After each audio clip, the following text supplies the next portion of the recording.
स्थानीय लोगों के विरोध के बावजूद कुछ दिन पूर्व दुमका रेलवे स्टेशन स्थित कोयला डंपिंग यार्ड से कोयले की ढुलाई शुरू कर दिया गया। स्थानीय लोगों का विरोध जारी है। इस बीच आसनसोल रेल डिवीजन के डीआरएम ने कहा कि प्रदेश की उपराजधानी को आर्थिक राजधानी बनाने की दिशा में रेल मंत्रालय का यह एक कदम है। आखिर लोग क्यों कर रहे हैं इसका विरोध, देखिए द न्यूज़ पोस्ट की इस खास रिपोर्ट में। 16 अप्रैल 1853 को भारत में रेल सेवा की शुरुआत हुई। 15 अगस्त 1947 को देश आज़ाद हुआ। स्वतंत्र भारत में सुलभ और सस्ता परिवहन सुविधा आम लोगों तक पहुंचाने के उद्देश्य से पूरे देश में रेल पटरियों का जाल बिछाया जाने लगा। इसके बावजूद झारखंड की उपराजधानी दुमका आज़ादी के दशकों बाद तक रेलवे के नक्शे पर नहीं आ पाया। 12 जुलाई 2011 को दुमका रेलवे स्टेशन से यात्री ट्रेन सेवा की शुरुआत हुई।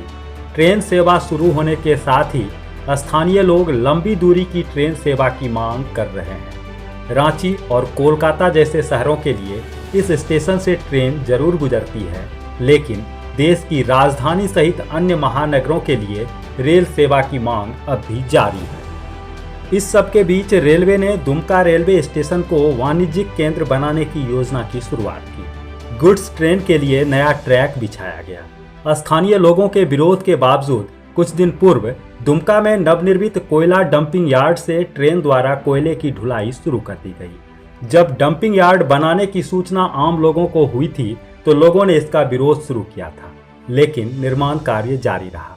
इस बीच लोगों ने प्रदूषण के मुद्दे पर एनजीटी में पीआईएल दायर किया, जिसका मामला अभी एनजीटी में लंबित है।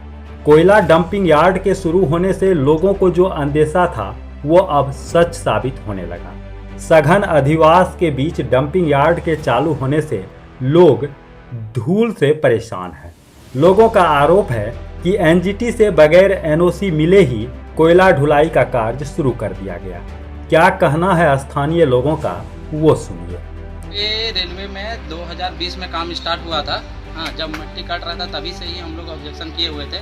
उसके बाद हम लोग ने एनजीटी के सभी रसिकपुर वासी मिलके एनजीटी का दरवाज़ा खटखटाया। एनजीटी में गए हम लोग, वहाँ पे जाके एक पीएल दायर किए।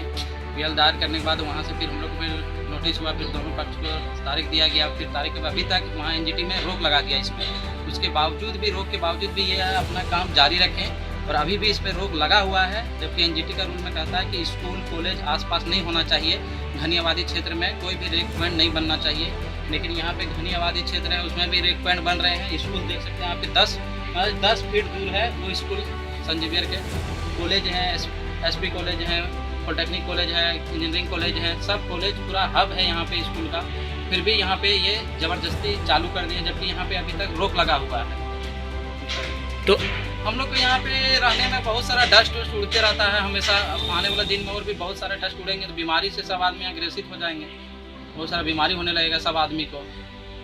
बीमारी के डर से हम लोग सोच रहे हैं कि इनको कहीं दूर मदनपुर या शिकारी पड़ा कहीं भी दूसरा जगह शिफ्ट कर दे।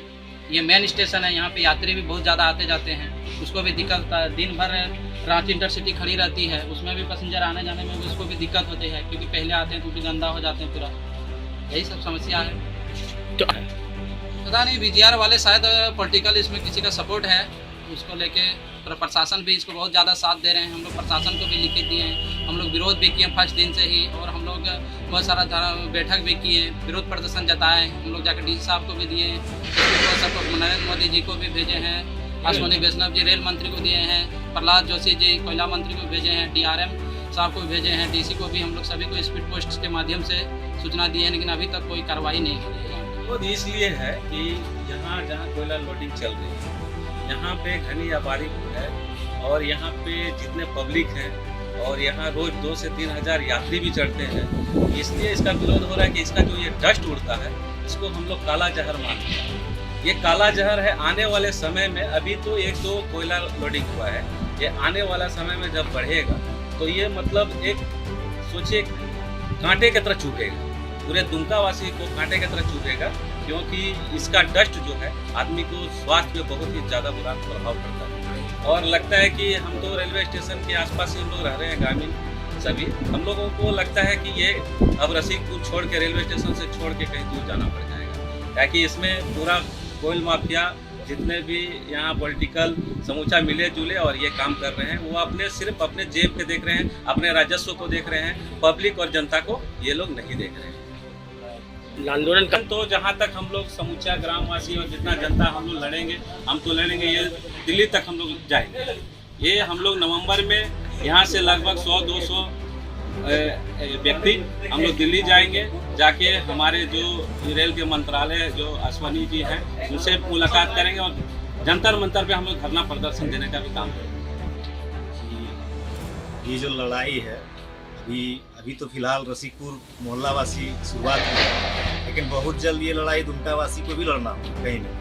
कारण है कि अभी तो बारिश का दिन है, अभी कोयला लोड हो रहा है तो थोड़ा बहुत आपको दिख रहा है कि डस्ट उड़ रहा है, लेकिन जैसे ही बारिश का दिन खत्म होगा, जैसे ही आपका मार्च अप्रैल के लगभग में जब कोयला लोडिंग स्टार्ट होगा, ये पूरा दुमका में ये डस्ट दिखाई देगा। उस वक्त दुमका वासी को ये समझ में आएगा कि कोयला का रेट से पैसा कमाने से नहीं, अपना बाल बच्चे का भविष्य को बचाना हम लोग का पहला जिम्मेदारी। और दूसरा बात है कि रेड पॉइंट में आप देख सकते हैं कि ये पूरा घनी आबादी वाला क्षेत्र, और घनी आबादी वाले क्षेत्र में ये जहाँ तक हमको जानकारी प्राप्त हुआ है कि रेलवे का ये गाइडलाइंस है कि घनी आबादी वाले क्षेत्र में कोयला रेट नहीं होना चाहिए। हमारे बगल में 5 किलोमीटर भी नहीं है मदनपुर, आप वहाँ ले जा सकते थे। इधर शिकारी पड़ा है जो कि वहाँ से नज़दीक पड़ेगा कोलियरी से, वहाँ ले जा सकते थे। लेकिन यहाँ टोटल ये पॉलिटिकल दबाव है, पॉलिटिकल इसमें इन्वॉल्वमेंट है। जहाँ तक मुझे लगता है कि यहाँ का विधायक भी इसमें इन्वॉल्व है। Dumka railway station Asansol rail division में आता है। 15 सितंबर को आसनसोल रेल मंडल के डीआरएम परमानंद शर्मा दुमका पहुंचे। कोयला डंपिंग यार्ड का विरोध कर रहे रसिकपुर मोहल्ला के लोगों ने उन्हें ज्ञापन सौंपकर अपना विरोध जताया। डीआरएम ने नवनिर्मित डंपिंग यार्ड का निरीक्षण किया, प्रदूषण की समस्या के समाधान के लिए अधिकारियों को आवश्यक निर्देश दिया। निरीक्षण के पश्चात मीडिया से बात करते हुए उन्होंने कहा कि प्रदेश की उपराजधानी को आर्थिक राजधानी बनाने की दिशा में यह एक कदम है। एनजीटी से एनओसी नहीं मिलने के बाबत डीआरएम ने कहा कि इसका एनओसी एनजीटी से नहीं बल्कि प्रदूषण नियंत्रण बोर्ड से मिल चुका है। उन्होंने ऐसे महत्वपूर्ण प्रोजेक्ट के लिए आम लोगों से सहयोग की अपील की। यहाँ पे जो लोगों की शिकायतें थी कि डस्ट वस्ट की दिक्कत है, तो उसके लिए किए जाने वाले कार्य देखने आए थे। तो काम चल रहा है और मुझे पूरी उम्मीद है कि जब तक ये बारिश वारिश ख़त्म होगी 10-15 दिन के अंदर, 20 दिन के अंदर, ये सफिशिएंट काम कर लिया जाएगा कि डस्ट बाहर के लोग जो परेशान होंगे उनको न पड़े। दूसरी चीज़ ये है कि ये बहुत इम्पोर्टेंट प्रोजेक्ट है। इस पूरे क्षेत्र को, दुमका को, जब आप लोग उप राजधानी कहते हैं, मैं याद होगा पिछली बार भी आया था तो मैंने कहा था मेरा सपना है इसको आर्थिक राजधानी बनाने का। तो उसके लिए ये प्रोजेक्ट बहुत ज़रूरी है, जिसमें यहाँ की आम जनता का सहयोग उतना ही जरूरी है। सर, एक कंफ्यूजन है, इस वजह से लोग परेशान हैं। कहा जा रहा है एनजीटी से अभी तक एनओसी नहीं मिला है। नहीं, एनजीटी तो एनओसी देता ही नहीं है। झारखंड बोर्ड ने एनओसी दिया है। झारखंड पॉल्यूशन बोर्ड ने कुछ काम कहे हैं जो कि जिसका निरीक्षण मैं कर रहा हूँ, वो काम चल रहे हैं और जल्दी ही पूरे होने वाले हैं। एनजीटी में आपके दुमका के कुछ लोगों ने एक केस फाइल किया है कि पॉल्यूशन की कंट्रोल की पर्याप्त व्यवस्था नहीं की गई है। उसमें हम लोग एनजीटी में भी अपना पक्ष रखे हैं कि हम लोगों ने काफ़ी व्यवस्था कर रखी है। कुछ व्यवस्था जो करनी है उसके आदेश जारी किए जा चुके हैं, फंड दिया जा चुका है। अब हर चीज़ ओवरनाइट तो नहीं हो सकता, चीज़ों में समय लगता है, तो ठीक है, बट वो भी हम समयबद्ध तरीके से सारा कुछ कर लेंगे। जैसे वाटर हार्वेस्टिंग है, जैसे आप ये डस्ट से स्कूल को बचाने के लिए विंड स्क्रीन देख रहे हैं, ये विंड स्क्रीन पूरी लंबाई में होगी। पानी जो यहाँ पे बारिश का या ऐसे जो निकलेगा उसको हम लोग रिसाइकल करेंगे ताकि इस क्षेत्र के अंडरग्राउंड वाटर में कमी ना आने पाए। ऊपर का ही रेन वाटर हम रीयूज करते रहें। तो इस तरह की कई चीज़ें हैं। कोयले पे पानी का छिड़काव का हम लोग व्यवस्था कर रहे हैं ताकि जो धूल उड़ती है वो नहीं उड़े। जैसे ट्रक से जब आता है तो ट्रक अगर ऊपर से हम थोड़ा गीला कर देंगे तो जब वो पलटेगा तो धूल नहीं उड़ेगी। तो ये सारी मेहनत की जा रही है और ये दुमका वासियों के फायदे के लिए ही है। जहाँ तक रेलवे के फायदे की बात है, रेलवे के पास बहुत रिसोर्सेज है, उसके बीच में एक छोटा सा फायदा गिनने लायक कोई बड़ी चीज नहीं है। लेकिन कुल मिला के इस क्षेत्र को और देश की आम जनता को जो बिजली चाहिए, उसके लिए जो WBPDCL यहाँ से कोयला ले जाने की कोशिश कर रहा है, वो ज्यादा महत्वपूर्ण उद्देश्य है। यह सत्य है कि विनाश की शर्त पर ही विकास की बुनियाद खड़ी होती है। समय की मांग के अनुरूप देश में कई कल कारखाने लगे, प्रदूषण, विस्थापन जैसी समस्या का दंश आज भी लोग झेल रहे हैं। इसके बावजूद औद्योगिकीकरण का दौर जारी है। दुमका रेलवे स्टेशन पर कोयला सड़क मार्ग से पाकुड़ से आता है। बेहतर होता अगर यह डंपिंग यार्ड शिकारीपाड़ा या मदनपुर में बनता, लेकिन अब जब यहाँ से कोयले की ढुलाई शुरू हो चुकी है तो इसे यहाँ से हटाना इतना आसान भी नहीं। वैसे लोगों का कहना है कि लड़ाई जारी रहेगा।